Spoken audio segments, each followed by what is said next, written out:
एक honest question, जब mentally tired होते हैं तो बॉडी का क्या हाल होता है एग्जैक्टली क्योंकि mental health, physical health and emotional health तीन अलग अलग चीजें नहीं है, ये एक सिस्टम है, एक ट्रायंगल है जो इसका हमें बहुत ध्यान रखना होता है. Let's talk about our mental health. जब हमें बहुत एंजाइटी होती है, कॉन्स्टेंट स्ट्रेस होता है, बहुत रेसिंग थॉट्स आती है, तो उसका इफेक्ट हमारी इमोशनल हेल्थ पे दिखता है, विच इज इरिटेशन होगी, मूड स्विंग्स होंगे, इमोशनल नमनेस होगी, सडन क्राइंग होगी, all of it. And then हमारी फिजिकल हेल्थ पे फर्क दिखेगा, जैसे कि हेडेक होने लगेगा, फेटीग लगेगा, डाइजेशन इश्यूज होंगे, बॉडी में कहीं पेन होने लगेगा, डिस्टर्ब स्लीप होगी, लो ऑफ एनर्जी होगा एंड सो फोर्थ.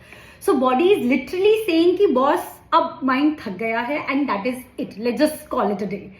लेकिन ऑनेस्टली अब हम इस सिनेरियो को उल्टा करके देखते हैं. अगर फिजिकल हेल्थ निग्लेक्ट होती है, लाइक अगर आपने कोई मूवमेंट नहीं किया है, पुअर स्लीप साइकिल है, जंक फूड बहुत खाया है, जीरो सनलाइट दी है बॉडी को, सो उसका इफेक्ट आपके माइंड पे दिखेगा. ब्रेन फॉगी रहेगा, थॉट्स नहीं आएंगी, डिमोटिवेटेड लगेगा, फोकस नहीं होगा, जिसका इफेक्ट हमें इमोशनली दिखेगा, जैसे कि सेल्फ वर्थ बहुत कम लगेगी, इमोशनल हैवीनेस लगेगी, डिस्कनेक्शन लगेगा हमें लोगों से. So now I guess you see the loop, like body weak होगी, माइंड टायर्ड रहेगा एंड इमोशनली अनस्टेबल होंगे.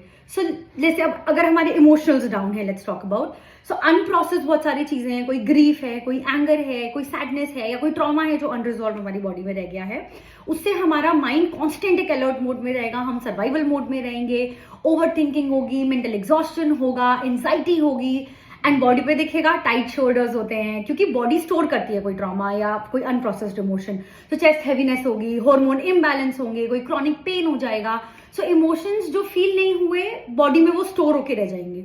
सो as a unconventional sister we are here to say no, you don't have only mental health issues, या you don't only have physical issues.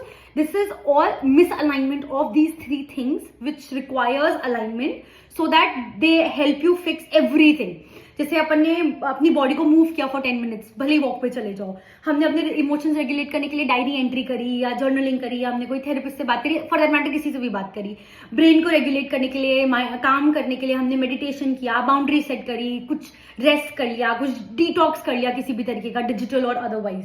So the thing is, अगर एक चीज improve हो जाएगी तो बाकी की भी दोनों चीजें इंप्रूव हो जाएंगी साथ में. Honestly speaking, we are not broken, we are just misaligned and out of sync. So if this video has made sense to you, please comment balance so that we can actually help each other, in this healing journey, and it's your unconventional sister to help you throughout. Thank you.